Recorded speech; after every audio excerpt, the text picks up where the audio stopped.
Anupama serial के ऐसे daily updates के लिए टीवी डेली कहानी को सब्सक्राइब करना ना भूलें और बेल आइकन दबाना बिल्कुल भी मत भूलें, क्योंकि यहाँ मिलती है अनुपमा की कहानी रोज नए अंदाज में। आज के एपिसोड की शुरुआत होती है एक खुशनुमा माहौल से, जहाँ जसप्रीत और चौल की एक लड़की मंच पर नृत्य कर रही होती है। दृश्य बेहद मनमोहक होता है और गुरुजी सभी को ताल दे रहे होते हैं।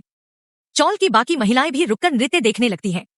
उन्हें यूं नृत्य में खोया देख जसप्रीत उन्हें भी मंच पर आने और भाग लेने के लिए कहती है, लेकिन वे सभी मना कर देती हैं। तभी अनुपमा भी उस नृत्य में खो जाती है, लेकिन फिर स्वयं को संभालने की कोशिश करती है। वो मन ही मन कहती है, नाचने का, बड़ी डांसर बनने का जो सपना मैंने देखा था उसे अब मेरी बेटी पूरा कर रही है। उसने डांस अकादमी खोली है और मैं तो अपना हुनर जैसे भूल ही चुकी हूँ। वो राही के लिए भगवान श्री कृष्ण से प्रार्थना करती है। वहीं दूसरी ओर डांस अकादमी में प्रेम और परी राही को गिरते हुए देख संभाल रहे होते हैं।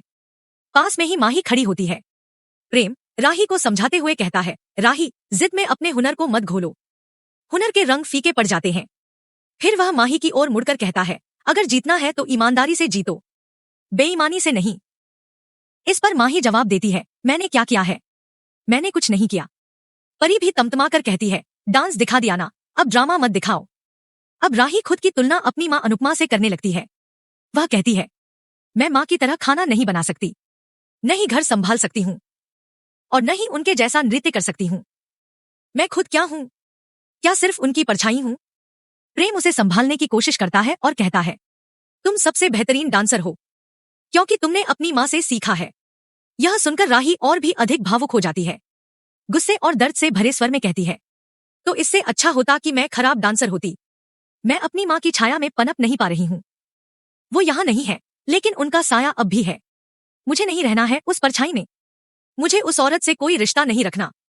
इतना कहकर वह फूट फूट कर रोने लगती है और चिल्ला चिल्ला कर कहती है, मुझे नहीं चाहिए उनका नाम, नहीं बनना उनकी परछाई। अनुपमा, अनुपमा, मैं सब कुछ मिटा देना चाहती हूँ। प्रेम उसे समझाते हुए कहता है, वो माँ है, दुश्मन नहीं। तभी राही व्याकुल होकर कहती है, देखो, इसी वजह से तो डांस अकादमी में एक भी स्टूडेंट नहीं आया है। मैं एक लूजर हूँ। प्रेम जवाब देता है, ये जरूर किसी की साजिश है। वहीं दूसरी ओर जसप्रीत अपने पैरों में हो रहे दर्द की शिकायत कर रही होती है। वो मजाक में कहती है, लगता है नाचते नाचते पैरों में ही हार्ट अटैक आ गया है। यह सुनकर अनुपमा और भारती दोनों हंस पड़ती हैं। फिर वो चौल की औरतों की बात करने लगती हैं। आज नहीं तो कल ये सब भी जरूर वक्त निकाल कर आएंगी। बातों ही बातों में भारती अपने काम की बात छेड़ती है। वो कहती है, मैं घर बैठे ही रेडियो के लिए स्क्रिप्ट लिख सकती हूँ। इस पर अनुपमा और जसप्रीत दोनों ही सहमति जताती हैं। अनुपमा मुस्कुराते हुए कहती है, आजकल तो ज्यादातर लोग ऑनलाइन ही काम करते हैं, घर बैठे वीडियो बनाते हैं, तू भी कर सकती है। फिर अनुपमा किसी जरूरी काम से वहां से चली जाती है। तभी जसप्रीत भारती से कहती है, ये अनुपमा बाहर से जितनी सीधी सादी लगती है, बातों की बारी आती है तो तीर जैसी चुभती है, और जब हिम्मत दिखाने की बारी आती है तो शेरनी बन जाती है। इस पर भारती भी मुस्कुरा कर कहती है, हाँ, वो जैसी दिखती है वैसी है नहीं। दूसरी ओर प्रार्थना घर आकर जोर जोर से रोने लगती है। बापूजी के पूछने पर वो टूटे हुए स्वर में बताती है, गौतम ने मुझे रिश्वत देने की कोशिश की और जब मैंने मना कर दिया तो उसने मेरी वो वीडियो सबको ऑफिस में दिखा दी, जिसमें मैं चोरी करते हुए दिख रही हूँ। अब मेरी नौकरी भी चली गई। पीछे से तोशु उस पर चिल्लाता है। बापूजी गुस्से में आकर उसे डांटते हैं और प्रार्थना को शांत करने की कोशिश करते हैं। तभी वहां गौतम आ जाता है। उसके चेहरे पर एक तीखी मुस्कान होती है। वह कहता है, मैंने तो पहले ही कहा था, रिपोर्ट मत बनाओ। फिर वह तोशु की ओर मुड़कर कहता है, 5 लाख देने की कोशिश की थी मैंने, ताकि सब कुछ सुलझ जाए। तुम्हारी बीवी सब कुछ संभाल सकती थी, न तो नौकरी जाती, न ही ये बेईमानी होती, सब ठीक रहता। लेकिन क्या करें, तुम्हारी बीवी ने वो 5 लाख उसके मुंह पर दे मारे, क्योंकि उसमें तुम्हारी माँ के संस्कार हैं। फिर वो प्रार्थना को धमकी देता है, अगर अब भी तुम नहीं मानी तो तुमसे पहले तुम्हारी चोर वाली पहचान हर जगह पहुंच जाएगी, जहां भी तुम नौकरी के लिए आवेदन करोगी। इतना कहकर गौतम वहां से चला जाता है। तोशु गुस्से में भड़क उठता है। इस पर प्रार्थना मजबूती से कहती है, अगर मैं रिश्वत ले लेती तो मेरा ईमान चला जाता। आज तक तुम्हें तुम्हारी माँ नहीं समझा पाई, तो मैं कैसे समझा पाती। मैं लड़ूंगी और मैं दूसरा काम ढूंढ लूंगी। वहीं दूसरी ओर अनुपमा काम की तलाश में एक गुजराती परिवार के घर जाती है, जहां उसे उस परिवार के माता पिता की 50वीं सालगिरह के लिए खाना बनाने का काम मिलता है। यह जानकर अनुपमा बेहद खुश हो जाती है।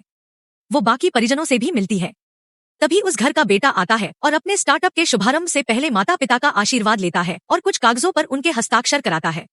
ये सब देखकर अनुपमा भाव विभोर हो जाती है और उस परिवार के अपनत्व और संस्कारों की प्रशंसा करते हुए कहती है, जिस घर में माता पिता का सम्मान होता है वहाँ भगवान की कृपा सदा बनी रहती है। तभी अनुपमा का फोन बजता है। उधर से पंडित जी घबराई हुई आवाज में उसे घर आने को कहते हैं। अनुपमा स्तब्ध रह जाती है। पंडित जी आगे कहते हैं, तरुण वापस आ रहा है। मुझे बहुत डर लग रहा है। पता नहीं अब वो क्या करेगा। दूसरी ओर ख्याति फोन पर एक डांस इंक्वायरी आने पर उसे मना कर देती है, जिसे प्रज्ञा देख लेता है और गुस्से में ग्लास फेंकते हुए कहता है, इसीलिए डांस अकादमी में स्टूडेंट्स नहीं आ रहे क्योंकि आप उन्हें आने ही नहीं दे रही।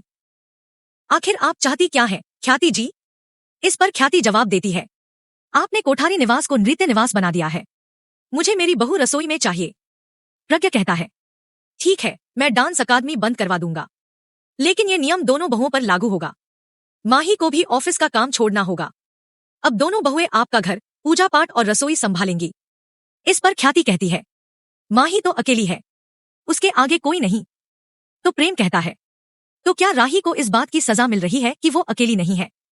ख्याति कहती है, राही घर संभालेगी, पति है, परिवार है। प्रज्ञा सवाल करता है, तो आप अपना धर्म क्यों भूल रही हैं? कभी अपने पति के साथ शांति से 2 पल बैठकर बात की है आपने? पहले अपना धर्म निभाइए, फिर अपनी बहुओं को समझाइए। इस पर ख्याति भावुक होकर कहती है, मैं सालों से यही कर रही हूँ। अपनी सास के कहने पर नौकरी छोड़ दी थी, अपनी पूरी जिंदगी गृहस्थी को समर्पित कर दी। प्रज्ञा कहता है, तो अब तक वही गुस्सा मन में पाले बैठी हैं आप? सास अपनी बहुओं को गहने देती है, गुस्सा नहीं। फिर प्रज्ञा गंभीर स्वर में कहता है, आपके पास सब कुछ है, फिर भी। ख्याति टूटे स्वर में कहती है, सब कुछ है पर बेटा नहीं है। प्रज्ञा उसे सांत्वना देते हुए कहता है, आप भूल रही हैं, आपके पास अब भी एक बेटा है, लेकिन आपको वो दिखाई ही नहीं दे रहा। फिर ख्याति राही और उसकी डांस अकादमी को लेकर बात करने लगती है। वो कहती है, माही अपने दर्द को नृत्य की ताल में दबा रही है और कोई भी डांस अकादमी के बहाने घर में आ जाता है, इसलिए मैं चाहती हूँ कि डांस अकादमी बंद हो। प्रज्ञा कहता है, आप अपनी बहू को जीने ही नहीं देना चाहती। मैं जाकर बात करता हूँ उससे। और वह वहां से चला जाता है। वहीं दूसरी ओर तरुण पंडित जी से जबरदस्ती कागजों पर साइन करवाना चाहता है, जिससे पंडित जी के हाथों में दर्द होने लगता है। तरुण धमकी देते हुए कहता है, अगर साइन नहीं किए तो हाथ तोड़ दूंगा। तभी पीछे से अनुपमा की कड़क आवाज गूंजती है, हाथ छोड़ो। अनुपमा पुलिस के साथ वहां पहुंचती है। वो फिर कहती है, हाथ छोड़ो। वो आगे बढ़कर पुलिस से शिकायत करते हुए कहती है, ये कलयुग की औलाद अपने वृद्ध पिता पर मकान के लिए अत्याचार कर रहा था। इसे पिता नहीं, सिर्फ प्रॉपर्टी चाहिए। इन कलयुगी पुत्रों का इलाज जरूरी है, चाहे पुलिस करे, परिवार करे या समाज। पुलिस तरुण को पकड़ने लगती है। वो उन्हें रोकने की कोशिश करता है और कहता है, ये औरत मेरे पापा को फंसाकर उनकी सारी प्रॉपर्टी हड़पना चाहती है। सब लोग दंग रह जाते हैं। तरुण अपने पिता से सच बोलने को कहता है। इस पर पंडित जी कहते हैं, बताओ अपना कौन है? वो जो हाथ तोड़ने की धमकी देता है या वो जो पुलिस लेकर आकर हमारा हाथ बचाता है? रक्त का रिश्ता जरूर है, पर तुम मेरे लिए अब पराये हो। और ये लड़की रिश्ता न होते हुए भी अपनी सी लगती है। पंडित जी आगे कहते हैं, दिन की शाम तो सुहानी होती है, फिर जीवन की क्यों नहीं, क्योंकि उसमें तुम जैसे कपूत होते हैं। फिर वो पुलिस से कहते हैं, आपने जो देखा वो ही सच था। अगर आप न आते तो ये मेरा अंगूठा लगवाकर सब हड़प लेता। इसे ले जाइए। पुलिस कहती है, बुजुर्गों की मदद के लिए हम हमेशा तैयार रहते हैं, बस आपको शिकायत दर्ज करनी होती है। तरुण चिल्लाकर कुछ कहने की कोशिश करता है, तो अनुपमा उसे डांटकर चुप रहने को कहती है। अब अगर एक शब्द भी बोला तो मैं कोर्ट जाऊंगी, फिर देखेंगे तू क्या करता है। तरुण चिल्लाता है, देखते हैं ये औरत कब तक मुझे बचाती है।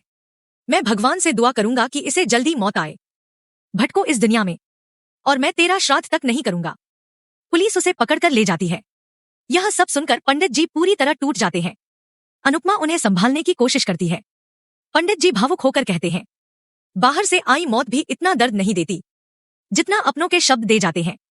कोई संतान अपने माता पिता की मृत्यु की दुआ कैसे मांग सकती है।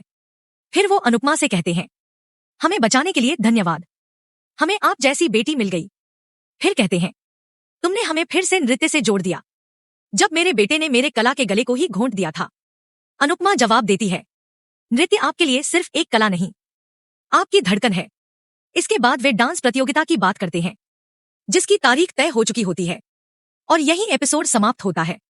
अगले एपिसोड में सरिता ताई और चौल की कुछ महिलाएं डांस रिहर्सल कर रही होती हैं। पंडित जी उन्हें सिखा रहे होते हैं। तभी सरिता ताई गिर जाती है। अनुपमा उन्हें संभालती है और उनका हौसला बढ़ाती है। इसके बाद महिलाएं रीता की बात करने लगती हैं, जिसे उसकी सास और पति दोनों प्रताड़ित करते हैं। अगले ही पल अनुपमा रीता से मिलने निकल जाती है। अनुपमा सीरियल के ऐसे डेली अपडेट्स के लिए टीवी डेली कहानी को सब्सक्राइब करना ना भूलें और बेल आइकन दबाना बिल्कुल भी मत भूलें, क्योंकि यहाँ मिलती है अनुपमा की कहानी रोज नए अंदाज में। अनुपमा सीरियल के ऐसे डेली अपडेट्स के लिए टीवी डेली कहानी को सब्सक्राइब करना ना भूलें और बेल आइकन दबाना बिल्कुल भी मत भूलें, क्योंकि यहाँ मिलती है अनुपमा की कहानी रोज नए अंदाज में। अनुपमा सीरियल के ऐसे डेली अपडेट्स के लिए टीवी डेली कहानी को सब्सक्राइब करना ना भूलें और बेल आइकन दबाना बिल्कुल भी मत भूलें, क्योंकि यहाँ मिलती है अनुपमा की कहानी रोज नए अंदाज में।